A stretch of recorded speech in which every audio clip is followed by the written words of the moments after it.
네, 주님의 생각과 내 생각입니다. 올해 초 코로나19로 현장 예배가 중단되어 있던 때에 저는 주일학교의 한 부서의 부장으로 부르심을 받았습니다. 부르심에 순종한다고는 했지만 막상 현장 예배가 재개되자 마음이 무겁고 눌렸습니다. 낯선 것을 두려워하는 저는 리더의 자격도 없고 그럴 만한 그릇도 안 된다며 하나님께 이 잠만은 옮겨주세요 라고 기도했습니다.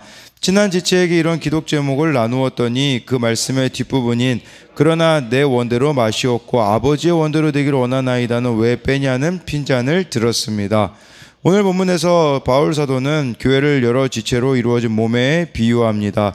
발이 이르되 나는 손이 아니니 몸에 붙지 아니하였다는 구절처럼 하나님 저는 정말 아니에요, 안 돼요, 못해요를 입에 달고 있었습니다. 이런 재계 공동체의 리더분은 어떤 지책이라도 책임이 맡겨지면 두렵고 도망가고 싶어져요. 그러나 하나님의 때에 내게 맡기신 것은 하나님이 이루어 가실 거예요. 다만 내 안에 사람의 생각과 잘하고 싶은 욕심이 올라오니 내 힘으로는 할 수 없음을 고백하며 회개하며 가는 수밖에 없어요 라고 권면해 주셨습니다. 저는 그동안 주일학교 교사로 부서를 섬기면서 많은 은혜를 받았음에도 주님이 주신 사명을 일로 생각하며 어려워했습니다. 그런데 너희는 그리스도의 몸이요 지체의 각 부분이라는 말씀을 묵상하니 주님이 너 혼자 하는 게 아니라 같이 할 우리가 있다고 말씀하시는 것만 같았습니다. 주님은 편함이라는 우상을 버리지 못하는 저의 욕심과 이기심을 보게 하시며 말로만 은혜 하지 말고 이제는 받은 만큼 나누고 가라고 하십니다. 저는 오랫동안 예수님을 모르고 구원이 아닌 행복을 인생의 최종 목표로 삼았었기에 눈에 보이는 것들에 쉽게 요동하곤 했습니다. 남편의 질서에 순종하지 못하고 자녀를 우상 삼는 저에게 직분까지 주시며 양육하시는 주님의 뜻을 생각하기보다 내 생각을 앞세우며 여기까지만 섬길게요 했던 불순종을 회개합니다. 저의 부족하고 연약한 모습을 있는 그대로 인정하며 한 성령을 통해 한 몸으로 붙여주신 지체들과 우리가 되어 기쁨으로 섬기며 나아갈 수 있기를 우리의 머리 대신 예수 그리스도의 이름으로 기도합니다. 적용하기입니다. 교회 공동체에서 저의 부족함과 연약함을 솔직히 나누겠습니다. 주일학교 부서의 모든 일을 사역자님과 지체들에게 물으며 상의하겠습니다. 여기 이 묵상안증 제목처럼 주님의 생각과 이제 내 생각, 내 생각으로는 이 직분에 대한 부분도 사람의 생각과 잘하고 싶은 욕심이 올라오니 내 힘으로는 할 수 없음을 우리가 고백하며 회개하며 가는 수밖에 이렇게 없다라는 것을 말해주며 정말 이 양육하시는 주님의 뜻을 생각하기보다 내 생각을 앞세우며 여기까지만 섬길게요 했던 이런 불순종을 회개한다라고 이렇게 말해주고 있습니다. 그러니까 하나님이 우리에게 직분을 맡기실 때 그걸 감당할 수 있는 힘도 주신다라는 사실을 우리는 잊어서는 안 된다라는 것이죠. 오늘은 고린도전서 12장 12절부터 31절까지인데요. 은사, 어제 말씀에 은사, 직분, 사역 이렇게 하나님이 각자에게 주신다고 하고 있어요. 근데 그것의 핵심은 하나됨에 있어요. 그래서 여기 12절에 몸은 하나인데 많은 지체가 있고 몸의 지체가 많으나 한 몸인과 같이 그리스도도 그러하니라. 몸은 이렇게 많은 지체로 구성이 되어 있잖아요. 손도 있고 팔도 있고 여러 가지가 있잖아요. 그러니까 이 교회 안에는 이런 다양성들이 있다라는 겁니다. 그래서 다양한 사람들이 있고 다양한 배경을 가진 또 자들이 있는 것이죠. 그러나 중요한 것은 한 몸임과 같이, 그러니까 많은 지체를 갖고 있지만 몸은 하나이기에 통일성을 가져야 된다라는 거예요. 근데 어떻게 하면 이 다양성이 있는 교인들이 하나 될 수 있겠습니까? 예수님이 머리가 되시면 됩니다. 예수님이 머리가 되지 않기에 이 교회가 하나가 되지 못하고 있다라는 것을 말씀하고 있는 것이죠. 그러니까 이 12절에 대한 우리가 또 적용 질문으로는 내 유익과 내 주장 때문에 공동체를 불편하게 하고 있지는 않나요? 이걸 생각해야 돼요. 예수님이 머리가 되어야 되는데 내가 머리가 되어서 내 생각과 내 감정을 주장하다 보니 불편함과 하나 되지 못함이 나타날 수밖에 없는 것이겠죠. 13절에요. 우리가 유대인이나 헬라인이나 종이나 자유인이나 다 한 성령으로 세례를 받아 한 몸이 되었고 또 다 한 성령을 마시게 하셨느니라. 교회 공동체를 하나 되게 하시는 분은 성령님이라고 말씀해주고 있습니다. 그래서 유대인, 헬라인 절대 하나 될 수 없는 사람들이었죠. 이들이 하나 되는 것, 종이나 자유인이 하나 되는 것도 성령을 통하여서 가능하다라는 것을 말씀해주고 있어요. 그러니까 우리가 이 교회의 지체들을 대할 때 성령께서 붙여주신 지체라고 여러분들이 생각하고 소중히 여겨야 한다라는 것을 말씀해주고 있어요. 그래서 한 성령으로 세례를 받았다라고 이렇게 말씀해주고 있는데, 이것은 성령께서 복음을 듣고 회심한 사람 안에서 행하시는 씻음과 또 능력 부여의 사역을 가리키는 것입니다. 성령 세례를 받음으로 하나가 되는 것을 말하는 거겠죠. 또 다 한 성령을 마시게 하셨다라는 것은 이것은 우리가 그리스도인이라면 공통적으로 경험하는 성령의 내적 사역을 통한 영적인 은혜가 주어지는 것이죠. 그러니까 이 공동체가 하나 되는 것은 성령으로 세례받는 것, 성령으로 은혜가 주어지는 것을 이렇게 말씀하고 있는 거예요. 그래서 13절에 대한 적용 질문은 요즘 내가 나와 다른 타인으로만 여기며 불편해하는 내 곁에 형제자매는 누구입니까? 그도 성령님이 나와 한 공동체로 묶어주신 지체임을 인정합니까?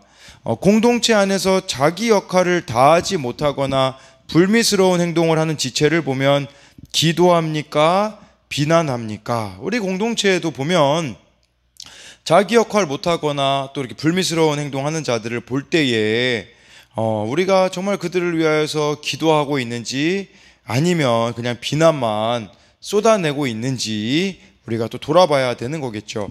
14절 15절 보면요, 몸은 한 지체뿐만 아니요 여럿이니 15절에 만일 발이 이르되 나는 손이 아니니 몸에 붙지 아니하였다 할지라도 이로써 몸에 붙지 아니한 것이 아니요.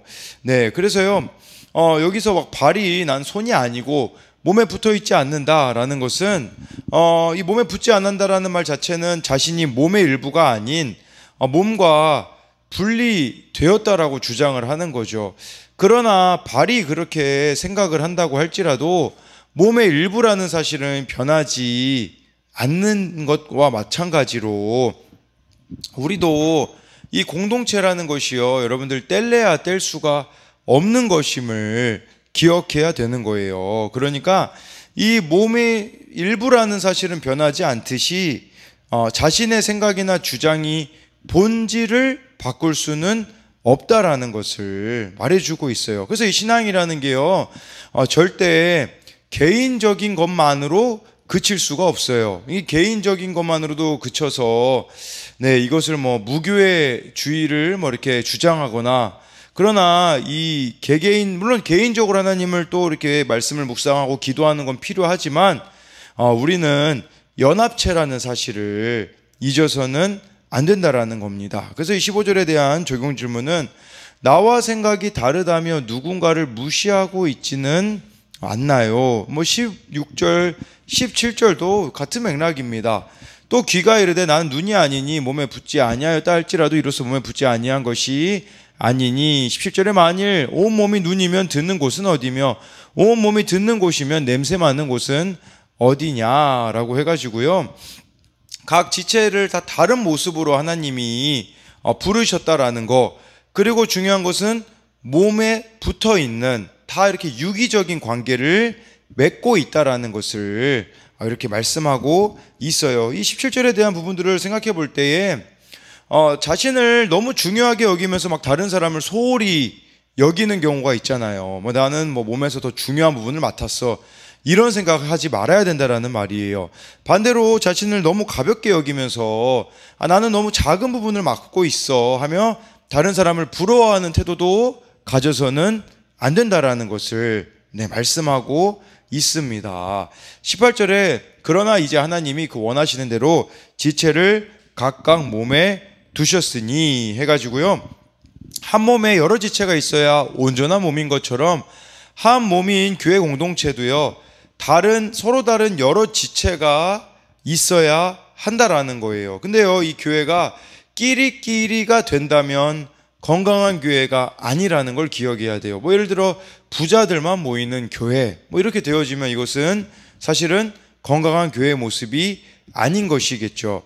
교회에 다양한 사람들이 존재하는 교회가 건강한 교회라는 것을 기억해야 돼요. 그런 측면에서 보자면 지금 한국 교회에도 자꾸 고령화 현상이 일어나고 있는데 다음 세대가 없는 게 아니지 않습니까? 존재하잖아요. 그러나 그들이 교회로 나오고 있지 않는 부분들이 있는데 이런 부분들에 대한 고민들도 계속해서 이루어져야 되죠. 교회가 연령이 있으신 분들만 모이는 곳이 되지 말아야 하며 또 이렇게 아이들도 모여야 되는 곳으로 계속해서 우리가 이렇게 하나님의 도우심을 구하며 나아가야 되는 부분이 아니겠습니까? 19절 20절 보면요, 만일 다 한 지체뿐이면 몸은 어디냐? 20절에 이제 지체는 많으나 몸은 하나라 해서요, 우리 각각의 지체들은요 우월하거나 열등한 존재가 아니라 유일한 존재로 하나님께 부르심을 받았다라는 거예요. 그렇기 때문에 우리들에게 필요한 것은 각자의 욕망과 생각을 내려놔야 돼요. 그리고 오직 예수님의 말씀을 따라 행할 때 교회는 거룩한 정체성을 지키게 되는 것이에요. 근데요, 사탄이 성도들을 공격하여서 하는 일은 무엇이냐면 예수님의 말씀이 아닌 사욕을 따르게 함으로 교회를 무너뜨리려고 한다라는 겁니다. 그래서 이 19절 20절에 대한 적용 질문은 교회 공동체의 하나됨을 위해 내가 실천해야 할 일은 무엇인가요? 어떻게 하든 우리는 지속적으로 하나가 되어줘야 한다라는 것이겠죠. 21절에요, 눈이 손더러 내가 너를 쓸데가 없다 하거나 또한 머리가 발더러 내가 너를 쓸데없다 하지 못하리라. 눈이 손보고 너 쓸모없어, 머리가 발도로 내가 너 쓸모없다라고 말할 수 없다라는 거죠. 그러니까 자기의 기준으로 다른 사람을 판단해서는 안 된다라는 거예요. 우리가 이렇게 다양한 사람들이 모인 것은 하나님이 원하신 일대로 된 거기 때문에 누구도 다른 사람에게 너는 쓸모없어, 교회에 한 사람도 쓸모없는 사람은 없다라는 것을 여러분들이 알아야 하는 것이겠죠. 그리고 내가 막 최고라는 교만으로 자기를 자랑하고 다른 사람을 무시하고 배려하지 않는 것은 교회 전체를 해치는 일이라는 것을 기억해야 해요. 우리가 이 영성이라는 게 하나님하고 친밀한다라는 게 있잖아요. 그런 사람들도 있을 수 있어요. 나는 막 하나님하고 너무 친해가지고 정작 다른 사람들하고 어울리지 못하는 사람들이 있거든요. 근데 그게 과연 바른 하나님과의 관계라고 할 수 있겠습니까? 정말 기도도 많이 하고 말씀도 많이 보고 우리가 매일 큐티 한다면 이루어져야 되는 것은 저 사람은 이거 안 하네 하고서 못 어울리는 정도가 아니라 그 사람을 품어내고 이끌어낼 수 있는, 오히려 다른 사람들과 더 많이 연락을 하고 이렇게 나아가는 자가 되어지는 것이 하나님하고 더 친밀한 자의 모습이 아니겠습니까? 22절에 그뿐 아니라 더 약하게 보이는 몸의 지체가 도리어 요긴하고 해서요, 모든 지체는 각각 다른 기능을 하기 때문에 모두가 다 귀하다라는 거겠죠. 그렇기 때문에 강한 지체들은 약한 지체들의 소중함을 인정하고 배려하라는 거예요. 이 22절의 말씀은.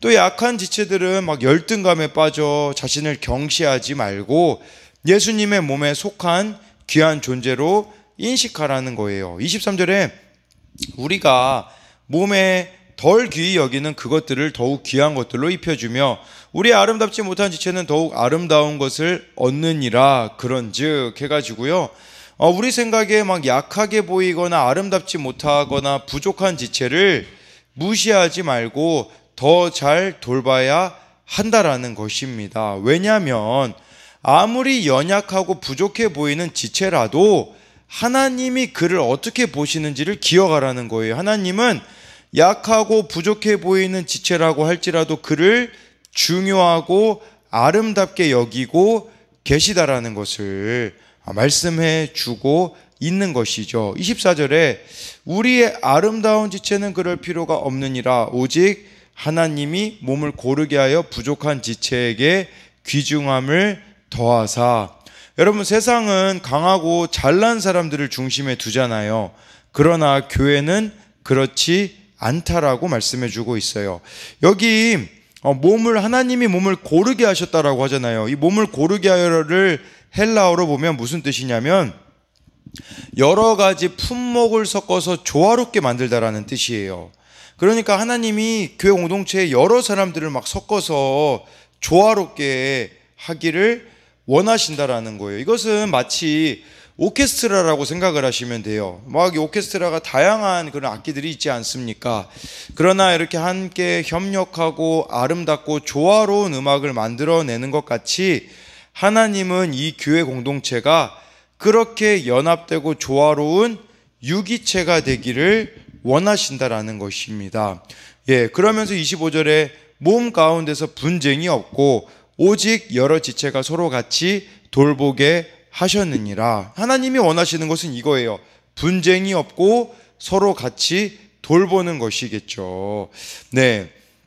근데 이 25절 말씀이 현재 가정법 형태로 되어 있거든요. 그러니까 이런 모습은 지속적으로 되어져야 한다라는 거예요. 즉 예수님의 몸인 교회는 분쟁이 없는 모습이 지속되어져야 되고 서로 돌보는 모습이 항상 지속되어져야 한다라고 말씀해 주고 있어요. 그래서 25절에 대한 적용 질문은 집안에서, 직장에서, 학교에서, 교회에서 내 곁에 부족한 지체는 누구입니까? 그를 지체로서 돌보고자 오늘 내가 할 수 있는 적용은 무엇입니까? 여러분, 우리 주변에 부족한 자들을 허락하신 이유는 바로 그들을 우리가 돌보라는 것이라는 것을 잊어서는 안 되는 것이죠. 26절에 만일 한 지체가 고통을 받으면 모든 지체가 함께 고통을 받고 한 지체가 영광을 얻으면 모든 지체가 함께 즐거워하느니라. 이게 공동체라는 거예요. 이 공동체라는 것은 누가 즐거워하면 누가 영광을 얻으면 같이 즐거워하고 누가 고통을 받으면 모두가 다 고통스러워하는 이런 신앙은 이 교회 공동체는 운명 공동체라는 것을 여러분들이 기억하셔야 한다라는 것이죠. 그래서 이 26절에 대한 적용 질문은 나는 지체들의 아픔과 기쁨에 동참하나요? 또 가정과 학교와 직장과 교회에서 내게 맡겨진 역할을 충실하게 감당하고 있나요? 27절에 너희는 그리스도의 몸이요 지체 각 부분이라 라고 이렇게 말씀해 주고 있습니다. 성부, 성자, 성령이 우리잖아요. 우리. 그래서 이 창세기에 보면 사람을 창조하시되 우리의 형상을 따라 사람을 창조하셨대요. 이게 무슨 말이냐면 하나님하고 예수님이 성령님이 하나로 연합하시듯이 우리들도 그런 존재로 만들어졌다라는 거예요. 서로 연합하는 존재로 만들어졌다라는 것이겠죠. 그러니까 우리가 그리스도의 몸이고 나는 그 한 부분인 지체인데 이 지체 없이는 온전한 몸이 이루어질 수 없고 각 지체는 혼자 존재할 수 없다라는 것을 말씀하고 있어요. 그러니까 서로 하나 되기에 또 힘써야 되는 것이겠죠. 28절에 하나님이 교회 중에 몇을 세우셨으니 첫째는 사도요, 둘째는 선지자요, 셋째는 교사요, 그 다음은 능력을 행하는 자요, 그 다음은 병 고치는 은사와 서로 돕는 것과 다스리는 것과 각종 방언을 말하는 것이라. 이 직분과 또 은사를 하나님이 교회 가운데 질서 가운데 주셨다라는 거예요. 첫째는 사도요라는 것은 교회 안에도 질서라는 게 있다라는 거겠죠. 그 당시 사도라는 것은 예수님이 직접 부르시고 예수님과 동행한 자들로 예수님의 십자가와 부활을 증거하고 교회를 이렇게 개척하고 세우는 역할을 했습니다. 둘째는 선지자요. 선지자는 이렇게 성경도 말씀도 해석하고 권면도 이렇게 해주기도 하고 이 교회 공동체를 이렇게 목회적인 측면으로 또 이렇게 해주었던 자들이 선지자였고요. 셋째는 교사라고 하는데요. 이 교사에 대해서는 바울이 로마서 12장 7절에 이렇게 그 부분만 이렇게 말씀드리자면 이렇게 나와 있어요. 혹 가르치는 자면 가르치는 일로. 그러니까 교사라면 바른 내용으로 가르쳐야 된다라는 거거든요. 근데 교사인데 내가 성경을 안 읽어요. 그럼 교사로서 합당하지 않아요. 왜냐하면 바른 내용인 진리 말씀을 가르쳐야 되는데 교사 자신이 성경의 교훈에 익숙해져야 한다라는 거죠. 그래서 교사는 한편으로는 목자로서 맡겨진 양들을 보호하는 기능을 해야 되고, 다른 한편으로는 말씀을 가르치는 기능을 감당해야 한다라는 것을 말씀해 주고 있습니다. 각자 은사에 맞게 하나님이 다 이렇게 세우시고 부르셨다라는 거예요. 29절 30절 보면요, 다 사도이겠느냐, 다 선지자이겠느냐, 다 교사이겠느냐, 다 능력을 행하는 자이겠느냐, 다 병 고치는 은사를 가진 자이겠느냐, 다 방언을 말하는 자이겠느냐, 다 통역하는 자이겠느냐 해서요, 각자 다르게 하나님이 다 부르셨다라는 거예요. 그렇기 때문에 막 다른 사람들을 보며 부러워할 필요가 없고, 이것은 교회 공동체의 유익을 위한 것이라는 것을 여러분들이 기억하셔야 해요. 교회 안에서 막 열등감을 갖거나 비교의식을 갖는 것과 같은 어리석음을 범해서는 안 된다라는 것이겠죠. 31절에 너희는 더욱 큰 은사를 사모하라. 내가 또한 가장 좋은 길을 너희에게 보이리라. 여기 우리나라 말 성경으로는 단수로 나와 있어요. 그래서 뭐 더욱 큰 은사들을 이렇게 사모하라라고 말해주고 있는데, 근데 여기서 내가 또한 가장 좋은 길을 바울이 보여주겠다고 하는데, 지금 고린도전서 12장이 끝나거든요. 이 가장 좋은 길은 무엇이냐면 바로 사랑입니다. 사랑.